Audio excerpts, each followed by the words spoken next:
Okay, now's the time to stop the video and go grab a pencil so you can write down all the ingredients. Crockpot Goetta. This is my mom's recipe, okay? So grab your pencil and paper and come right back. I'll wait on you. Okay. Here we go. 5 cups of water. Now this is optional. 1 to 3 teaspoons of salt. How much salt is up to you. I usually use 1, but if you want to use up to 3, and you like salt, that's up to you. 1 medium to large onion. 3 or 4 bay leaves, depending on how much you like. Sage. Now, you can use either 2 sage leaves or 1 teaspoon of rubbed sage. 2½ cups of pinhead oats. Okay? Pinhead oats.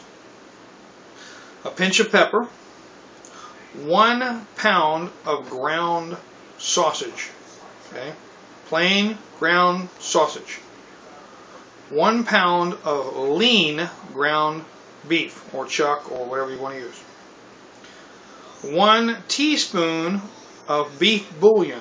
Now we use the granulated beef bouillon, that's just us, so we use 1 teaspoon of beef bouillon. Now that's it. That's all that we're going to put into this, okay? Water, salt, onion, bay leaves, sage, pinhead oats, pinch of pepper, ground sausage, ground beef, beef bouillon. Alright, we'll get together and start putting this stuff together, and I'll give you times in the crock pot. There we go.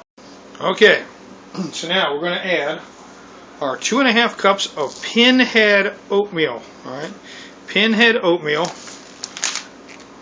Pinhead oatmeal. So 2½ cups of pinhead oatmeal in the crock pot. Alright. Now I've added, I'll keep my salt in this, but I've added 1 teaspoon of sea salt, and I've added about 1/4 teaspoon of fresh ground pepper. Now, remember, your salt and your pepper, you can always add more to taste later on, but you can't really take it out. So, fresh ground is going to be more, or it's going to be stronger than the stuff you're going to get that's not freshly ground. So that's why I only start out with a little bit in here. So we add our salt and our pepper to this, and we add our 5 cups of water. Okay.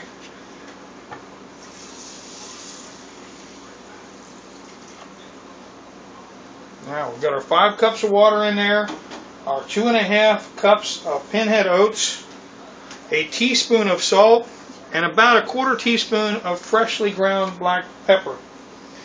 Now we're going to take this and we're going to cover it, and we're going to cook it on high. Cook it on high, covered for 1½ hours. Okay? After 1½ hours, we'll come back, add more to this. Alright, stay with me.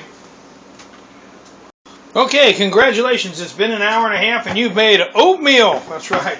Use your pinhead oats and the water, salt, the pepper, and you've made flavored oatmeal. Whee! How nice. Now, that was while it was up on high for 1.5 hours. It sucked up all the water, or at least 90% of it.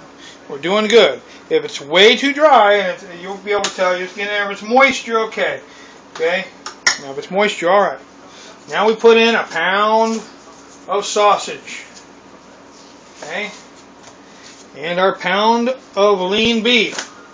No, they're not cooked. That's right. It's going in raw. Don't worry about it. Trust me.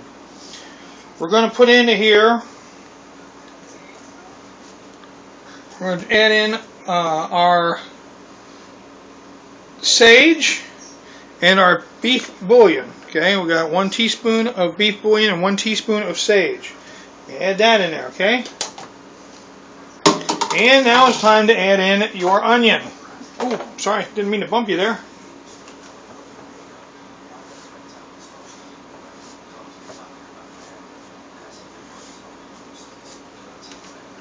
I like onion, so I use a big onion. I find that if I use an onion about the size of my fist, works out pretty good for me. Up to you. You might want less onion, you might want more onion. Now you've got to mix all of this together to the best of your ability. Don't worry, it's going to get juicy again. Trust me. Because the fat and the moisture out of the onion and out of the beef is going to rehydrate this a little bit more. Add a little bit more liquid to this. So you don't have to worry about it. Alright? If you are worried, add a splash of water. This is not rocket science, people. If you're worried that it's too dry, add a little bit of water. There's no biggie. Worst thing you can have to do is take the lid off and leave it off longer for the extra liquid to get out of here when we get done. Alright? So mix it all up, get it all good and ready. And one thing you're going to want to add is your 2 bay leaves. Okay? Now, put these where you know they are. Alright? So I usually stick one on each end. Leave this tip sticking out a little bit. Alright? Now, no biggie here. Not mixed up wonderful yet, but that's okay. Because what you're going to do is, you're going to put your lid back on, and now you're going to set it on low. The lowest temperature you got. Okay? Lowest temperature you have, not warm, but low temperature. And you're going to let it go for the next 4 to 5 hours on low. And about every half hour, 45 minutes, come in, give it a mix, stir it up a little better, let it go, put the lid back on. Do that for about 4 or 5 hours. Alright, now get back with you. We've got all the ingredients in there now. Everything that was on the list, all the ingredients are in there. We've got it on low now, and we're going to let it go for about another 4 to 5 hours. Stirring it about once an hour, maybe twice an hour, depends on how you want to play with it. Alright, I'll see you in a little bit. Alright, so now we've been cooking our Goetta for 4 to 5 hours, and if it has had some extra moisture in there, which you'll get around the edges, I just stirred this. I should have shot it while it still had moisture there, I'm sorry. But I stirred this up, and it does have a little extra moisture down inside here. Okay? So what we're going to do is, as my mama says, we're going to leave the lid off for about an hour and a half. And what that's going to do, and we're still cooking on very low temperature, okay? So for another hour and a half, you want to put it down to warm or your lowest setting. Alright, so I'm going to put mine down to warm. And for the next hour and a half, it's going to sit here, and that's going to allow the steam to come out and the extra moisture to come out of here. And now, you've got your pinhead oats and your meat and your spices and everything in there. What do we do after it's done? Alright, so after this gets done, and it's gone round and round, and we've got our extra hour and a half, and it's condensed down, and the moisture is out of it. After you follow this recipe, you'll be able to line 2 bread loaf pans with aluminum foil and pour this into the bread loaf pans. At that time, you'll be able to let it cool down and put it in the freezer and freeze it. Then you'll be able to slice it off and enjoy it.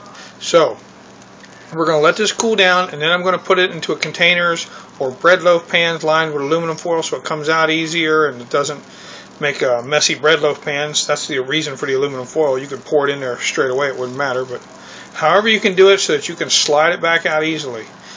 Well, that's the point that we're at, and that's what we're going to do. So for the next hour and a half, this is going to sit here and let this moisture get out of here so this firms up a little bit. Alright, we'll get back to it. Okay, so here we are at the end of it. You can see it's set up. I'll break it apart. A little bit of moisture over here on the sides, won't matter. Stir that down in there. Been sitting with the top off for a while. The things we do need to get, we have 2 of these bay leaves in here, so we do need to remove those. Okay, remember we put those in. All right. You don't want to eat those. Okay.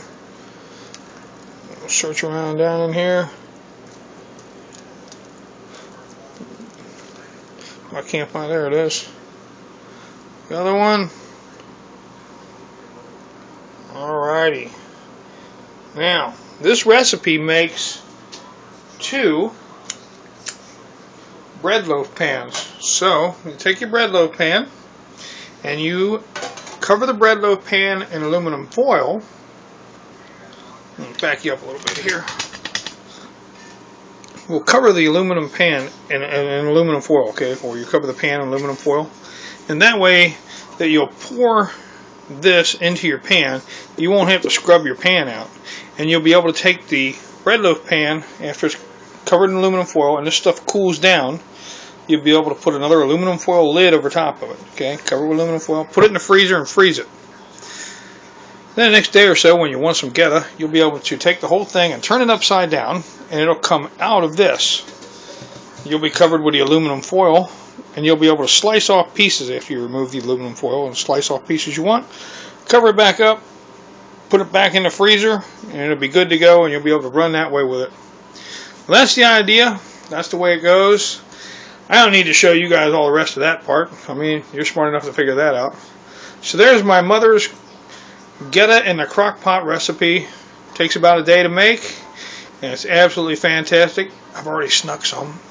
So we're gonna put this in put the foil in here and get it ready and put it in let it cool down the rest of the night. Put it in the freezer here before we get in the morning.